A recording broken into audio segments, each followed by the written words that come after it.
terhormat bapak-bapak, ibu-ibu, salam Pancasila.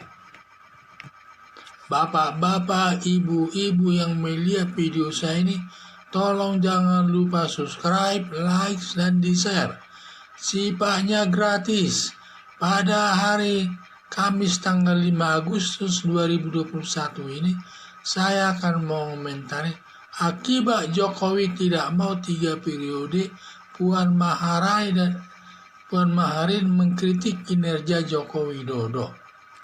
Presiden Joko Widodo melihat kinerjanya bagus, di mana pembangunan secara merata di Indonesia berakibat dari partai-partai politik besar yang menginginkan Presiden Joko Widodo menjabat 3 periode. Tetapi Presiden Joko Widodo tidak mau menjabat Presiden 3 periode karena melanggar undang-undang. Karena menurut undang-undang hanya 2 periode selama 10 tahun. Jadi sehingga tidak mau dia melanggar undang-undang tersebut. Karena dia taat sama undang-undang. 2 periode cukup, tidak perlu diberikan lagi 3 periode. Itu bertentangan dengan aturan hukum itu kalau di 3 periode tersebut.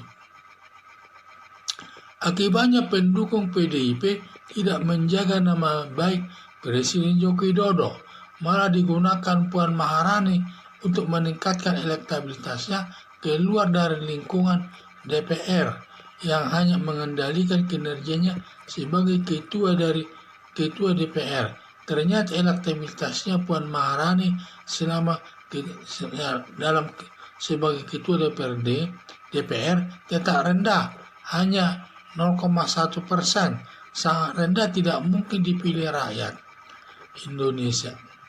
Untuk meningkatkan elektabilitas Puan Maharani, jauh sebelumnya sudah kampanye secara tidak langsung dengan mendirikan baliho-baliho Puan Maharani di daerah Jawa Timur dan keluar dari lingkungan DPR dengan mengkritik kinerja Presiden Joko Widodo. Kenapa tidak dari dulu menerapkan lockdown dalam menanggulangi virus corona? Antara lain kritikannya demikian. Masih ada kritikan Puan Maharani atas kinerja Presiden Joko Widodo tersebut. Dengan menerapkan strategi mengomentari kinerja Joko Widodo akan lebih dikenal masyarakat, dengan harapan elektabilitasnya Puan Maharani nanti akan meningkat. Karena PDIP tidak perlu terlalu menjaga nama baik Presiden Joko Widodo. Tahun 2024 sudah purna tugasnya dan juga bukan kader PDI asli. Karena dia juga bukan orang PDI asli, Presiden Joko Widodo tersebut. Jadi sehingga strategi yang diterapkan Puan Maharani diduga tidak berhasil. Justru pendukung Puan Maharani nanti menjadi lawan politiknya. Dia tidak setia kepada kebijakan partai politik PDIP tersebut. Yaitulah ada dugaan-dugaannya ke sana. Jadi saya lihat harapan Partai Demokrasi Indonesia Perjuangan sebenarnya mengharapkan Presiden Joko Widodo ini menjabat selama 3 periode. Pasti masyarakat banyak yang mendukungnya selaku Presiden RI yang tak untuk periode ketiga. Ternyata usulan untuk menjabat periode 3 periode tersebut tidak disetujui Presiden Joko Widodo. Katanya itu bertentangan dengan undang-undang. Karena dalam undang-undang hanya diperbolehkan 2 periode selama 10 tahun. 3 periode sudah termasuk melanggar undang-undang itu. Akibatnya kader-kader Partai Demokrasi Indonesia Perjuangan tidak terlalu mentaati lagi kebijakan-kebijakan daripada Presiden Joko Widodo tersebut. Dan di mana Puan Maharani yang selama ini mengandalkan sebagai ketua DPR dia untuk meningkatkan elektabilitasnya, ternyata tidak berhasil, di mana elektabilitasnya sangat rendah, yaitu 0,1%. Diduga tidak akan dipilih oleh masyarakat karena saking rendahnya elektabilitasnya.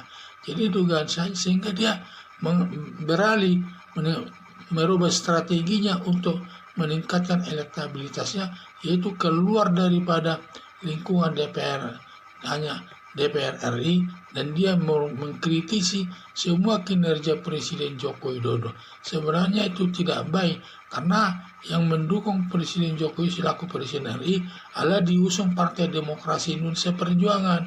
Jadi kurang tepat, tetapi demi untuk nama Puan Maharani ini elektabilitasnya meningkat, terpaksa dilakukan mengkritisi daripada kebijakan Presiden Joko Widodo ini agar masyarakat mengetahuinya bahwa dia adil dalam melaksanakan tugas. Siapapun dia, walaupun yang didukungnya, tetap dikritisinya kalau dianggapnya tidak sesuai dengan kehendaknya atau kebijakannya. Jadi banyak dikritikinya kebijakan-kebijakan Presiden Joko Widodo tersebut. Dan dugaan saya nanti strategi yang diterapkan Puan Maharani ini diduga justru tidak baik, nanti ini tidak mendukung, karena nanti banyak pendukung Maharani akan tarik diri, dia tidak mendukung Puan Maharani lagi nanti, yang kader-kader yang di bawah tersebut, dan dia tidak setia kepada kebijakan politik PDI Perjuangan tersebut. Itulah saya lihat. Jadi ini berpolitik, tapi nanti kita lihatlah hasilnya apakah Puan Maharani berhasil meningkatkan elektabilitasnya tersebut terkait dengan untuk mengkritisi kinerja Presiden Joko Widodo. Sekian dan terima kasih.